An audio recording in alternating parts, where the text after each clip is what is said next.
Manicaland, Kumakomoyo, is Zimbabwe's eastern passage. It leads into Mozambique right up to the port of Beira by road and rail network. It is also endowed with many scenic places, including tourist attractions like Mount Nyangani, Nyanga National Park, the Mtarazi Falls, and many other places that are actually huge in the tourism sector in Zimbabwe. And today we are going to be talking about all these, as well as the provincial economy of the province, and see how it is fitting into the devolution agenda. And we're excited to be hosting the Minister of State for Provincial Affairs and Devolution for Manicaland, and that's Advocate Misheck Mugadza.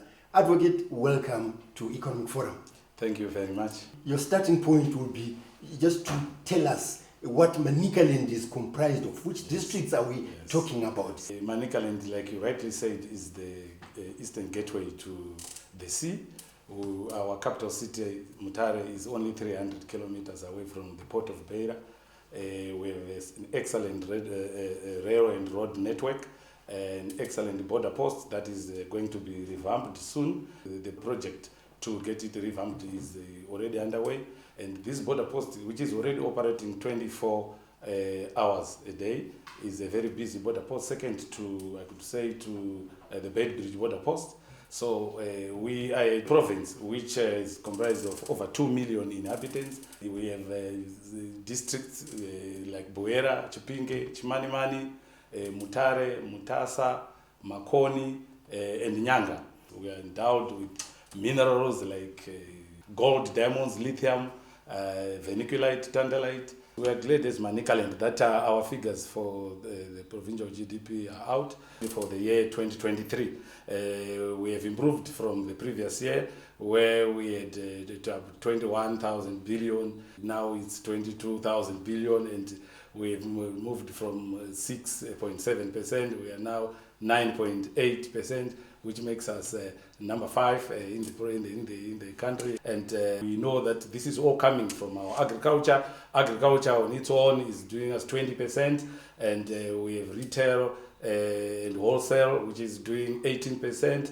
We also have mining coming in with 15%, and tourism coming in with about 4%, and finance and other things totaling up to another 5%.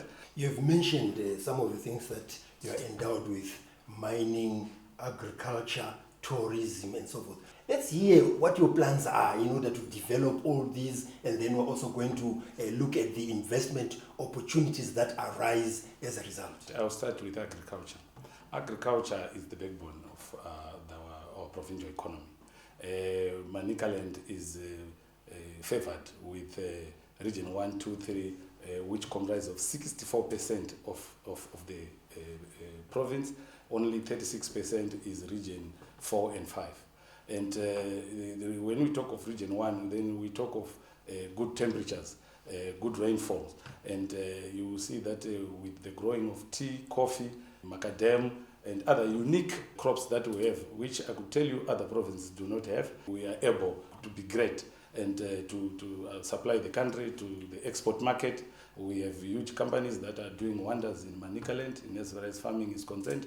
But of particular importance is that we are endowed with the huge water bodies that are scattered across the province, and we are also happy that through the stewardship of His Excellence and the relevant Ministry of Agriculture, we have 4 high-impact irrigation projects under the V30 Agricultural V30 Accelerator Model, where you have places like Romsley, where we have 384 hectares of land which has been put under irrigation, under center pivot, 24 center pivots that are ready to roll. Already, one of them is already rolling, 45 hectares under maize and beans. 336 families are going to benefit from that project, and I'm happy that 75 of them are youth. We have Kesho Valley, 602 hectares. We have Chibuwe, 357, and Musikawan, 570 hectares. All those projects are going to take us far in as far as feeding the nation is concerned. Mining is doing us good in as far as our diamond and gold. We have big companies like ZCDC and Ajing that are mining the gold, the diamonds. And the ZCDC has opened another project in Chimanimani. But what we are focusing on mainly is the issue of value addition and beneficiation on both agriculture and mining. So you see that we have a gemology center that we want to come up in Mutare, and we have a gold center that we're expecting to come up in Penalonga. And in all these projects, Honorable Minister, the citizens of Manicaland are involved. Are they owning some of them? Are they, would you call them shareholders, or are only depending on the outside investors? If we talk about value addition, we have our own people that have already gone into it. For example, our value adding avocados. There's a company which is indigenously owned, but they're in partnership with a foreigner. The plant is producing a lot of avocado oil. For example, the last time I toured that plant, they had 250,000 liters of avocado oil, which they had made in just 6 months. And they were waiting for their paperwork to just get that exported. And you remember very well that the president sent us to Birmingham recently to showcase what we have in our provinces by way of luring investors. And we discovered that that oil is being bought for 20 pounds per liter. So if you multiply the 250,000, you're going to get 5 million. And this means this company can make just 5 million in 6 months. So that tells you our people are doing well. We have the plant that is coming up in Wonde Valley, banana processing plant, and other plants that are scattered across the country. Yes, we shall be talking about all those that are really bringing a change and development to the people of Manicaland. That's Advocate Misheck Mugadza. He is the Minister of State for Provincial Affairs and Devolution in Manicaland, and we are discussing about the province's economy and how the people of Manicaland and Zimbabwe at large are benefiting. So join us in the second segment of Economic Forum.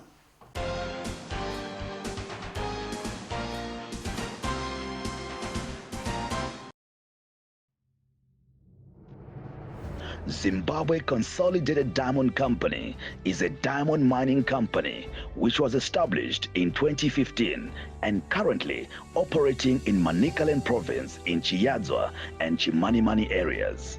Our vision is to be a world-class diamond producer. Our mission is to identify and realize Zimbabwe's diamond potential for the benefit of the nation. In our endeavor to unlock sustainable diamond value for Zimbabwe, we are guided by our 3 horizons, which are diamonds of today, diamonds of tomorrow, life beyond diamond mining, ZCDC, the diamond company, unlocking sustainable diamond value for Zimbabwe.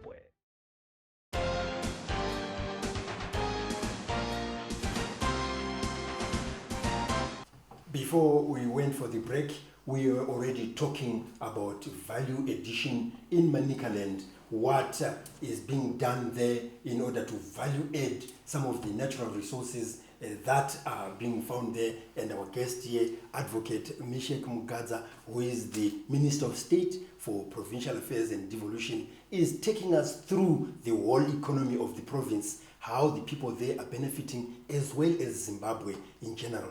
You just talked about bananas, yes, how you are value adding them. I know Wonde Valley, also produces quite a lot of those. Yes. Take us through. Yes, there's a lot of bananas are produced in Wonde Valley and other places, Chimanimani and the like. And I'm glad and happy that the Ministry of Small and Medium Enterprise Development has come up and put up a plant that is in Wonde Valley that is just waiting to be commissioned, that is going to be processing bananas for making banana flour, banana chips, banana oil from the peel. The importance of that, Minister, banana yogurt. I think it's important because we see those bananas coming to cities like Harare, and after a few days, they become bad, they go bad, and so forth. Yet with this process, that is going to preserve and also value it. It definitely is going to be a thing of the past for Manicaland. But I can tell you, before that project is started, we already have people that are processing and adding value to banana in Wonde Valley. we are making the things I have told you. And I must tell you that we have to identify, and because we love our Manicaland, we have identified with those products and given them our Manica names. So we call them like banana, the oil, we call it your oil, your yogurt, your flour, your chips. This is because we want our people to really feel motivated and be able and this to is coming from the communities. Yes, and produce more. I must tell you about the Nyanga situation where we have Nyanga apple. That's a very special apple. And we have a company that saw the limelight at the SADC Industrial Week where when they displayed their products. They are making a wine from the apples and a number of other products. And they were calling them Wasu juice. Wasu wine, and it becomes something, and people want to identify with what they produce, and even those who consume also feel happy to consume something which they can identify from where it's coming from. You know very well the president commissioned the Mauyu plant in Mutare recently, where we have Komoyo juice.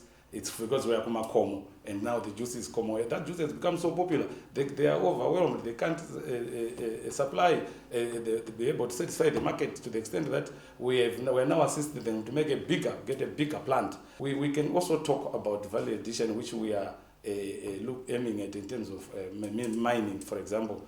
We have lithium that is being mined in Boera. And we know we can make lithium batteries from the lithium. And we want the plant to be stationed at Mrambinda. And as we move with the president, see rural industrialization as it were. Many parts of Manicaland, Kumakomoyo, are very scenic, and hence tourism is one of your main activities. Talk about tourism, and I know you'll talk about it so passionately. Yes. Tell us that more. is tourism is our game. Manicaland is the highest place in the country. 2,592 meters above sea level. Breathtaking scenic views of Manicaland are very attractive to our tourists. We have the number of falls, but the one spectacular one is the Mtarazi Falls, where you have a zip line, and it's the deepest fall in Africa. And we have various other falls, Nangombe Falls, the other falls in Chimanimani. We have the hot springs. We have the spectacular Christmas Pass range, where we really are interested in making sure is fully utilized, because over the years we've looked at the mountain range versus the city, the beauty that you see when you're on top of the Christmas Pass, but it has never been utilized. So we've identified 3 centers where we want hotels to be located. And we have investors that are interested in coming up with a cable car that would be mounted from, if you are on the pass, if you look down, you will see a mountain near the hospital. That mountain is strategically positioned. From there, we're going to have a cable car going straight to the hotel, a leisure center, and as you know, that whole area is Sisukopi, and there are animals there. We want people to really live with times. We want people to really see the scenic views, be it our local people or the tourists that will be flocking. On another note, as a provincial plan, we have said every water body that we have is a potential for tourism. So we have asked the local authorities to avail land for hotels and lodges and other attractions for tourists on that water body, apart from the irrigations that are already taking place. So that is going to, and the response is very overwhelming. And I can tell you that when we went to Birmingham, like I earlier on mentioned, our Zimbabweans there, were a total of about 1,500 Zimbabweans, all of them enthusiastic, happy to come back and invest. And when we told them these things, right now, we cannot handle the phone calls, but definitely will deliver. Yes. Tell us more about other investors besides those you met in Birmingham. Obviously, you've mentioned a lot of things and a lot of areas that need investors, that need investment. We want investment in education, for example. The government has done a lot. Manicaland has 898 primary schools, 414 secondary schools, and 177 private schools. But we have an urgent dire need for 33 primary schools and 25 secondary schools. What we have done to our local authorities is we have instructed them to avail land for those who want to put up private schools. and that land is available. That is an investment that our local people can do. We cannot just expect foreigners to come and build schools for us here. Our local people can do it, and they want to do it. So that area is moving and moving swiftly. I have commissioned at my own level more than, from 14 schools, I have commissioned more than almost 30 blocks and other amenities like laboratories, science laboratories, and computer laboratories in the province. A lot is happening, but we want to take advantage of the momentum and get it going. That's Advocate Misheck Mugadza, who is the Minister of State for Provincial Affairs and Devolution in Manicaland, who is telling us about the provincial economy of Kumakomoyo in Manicaland. So join us in the third and final segment of Economic Forum.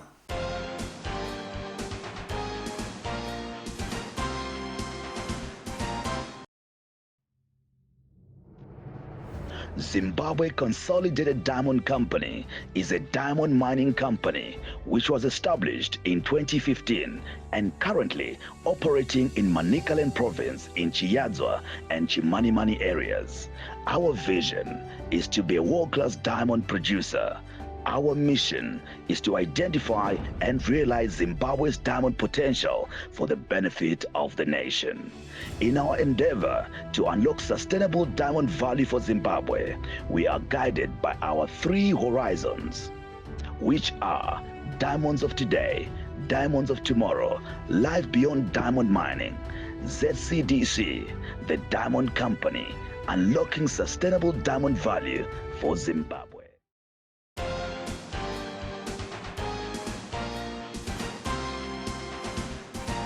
In this third and final segment of Economic Forum, where we are discussing the provincial economy of Manicaland, we are going to be looking at the energy sector as well as service delivery. And our guest here is the Minister of State for Provincial Affairs and Devolution, and that's Advocate Misheck Mugadza. You've told us a lot about agriculture, mining, and tourism.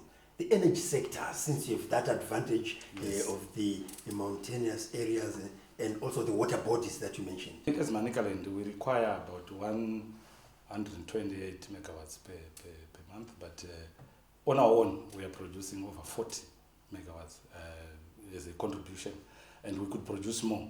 We have solar plants, one at Victoria Chitepo Hospital, 150 kilowatts. We have Mutambara, 150 kilowatts. We have one center in Buera, a school, we have 15 kilowatts. We have Wakwata, a project which is 200 kilowatts, and several others.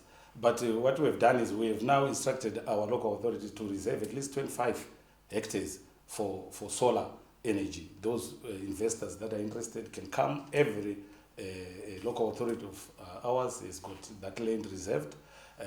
We have bigger tracts in other centers, but this one is a must that we have said they must have. Wind energy, we've also again instructed them to make sure that should it be feasibly possible that we could have, because wind is not just like solar where you can just have it wherever the sun can access.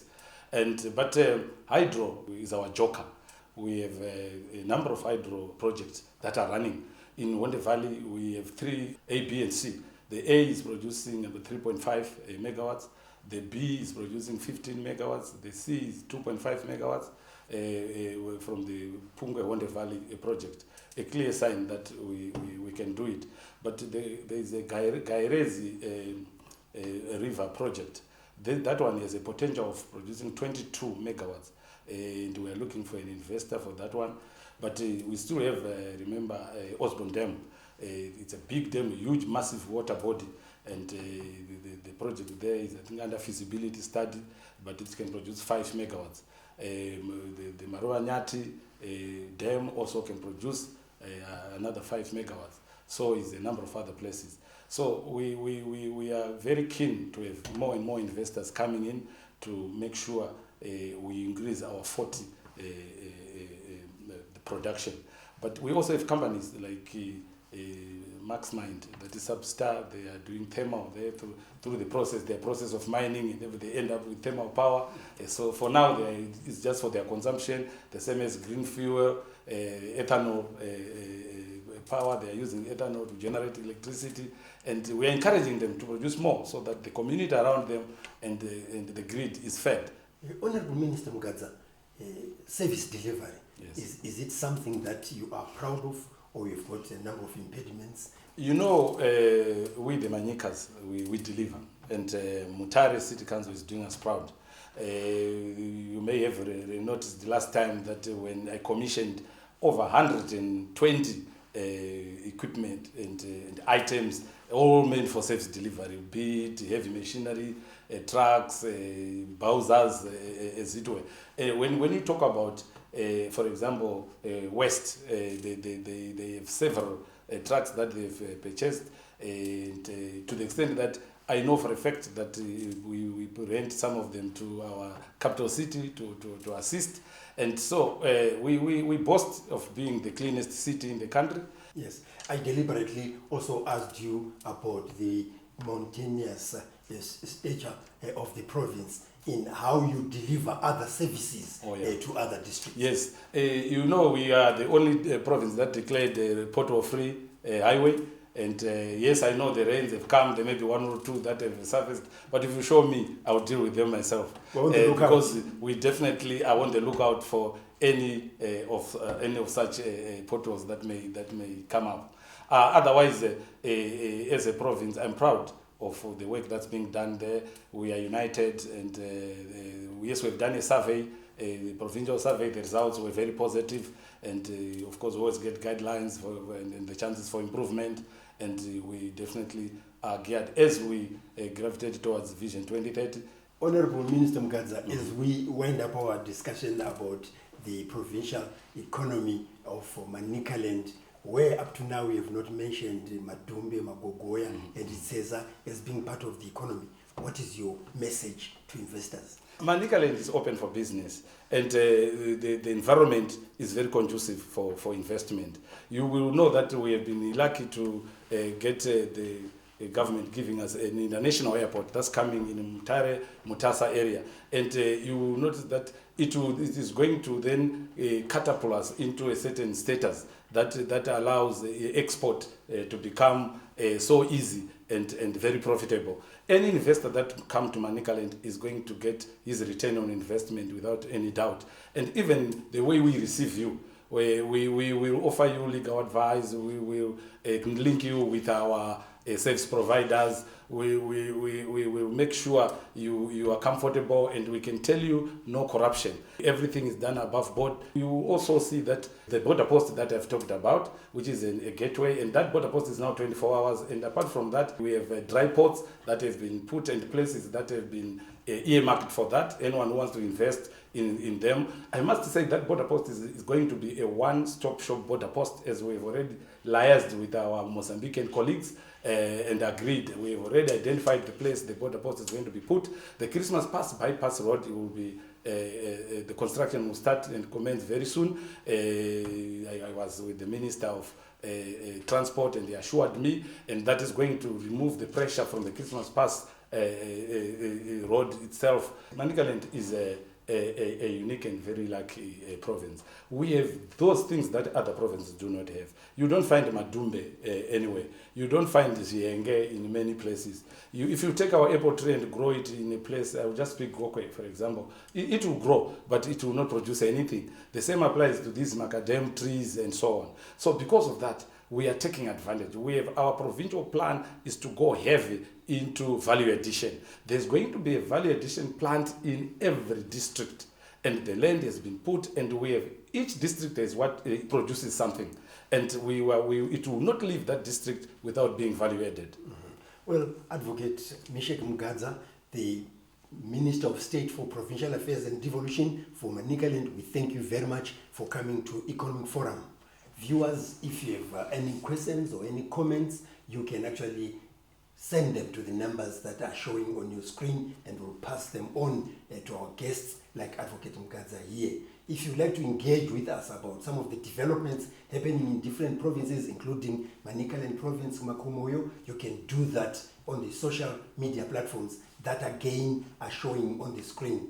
If you have missed some of the episodes of Economic Forum you can watch them on our YouTube channel, which is Economic Forum Zimbabwe. So on behalf of Advocate Misheck Mugadza, the Minister for Manicaland, and the production crew, this is John Masugu wishing you happy viewing.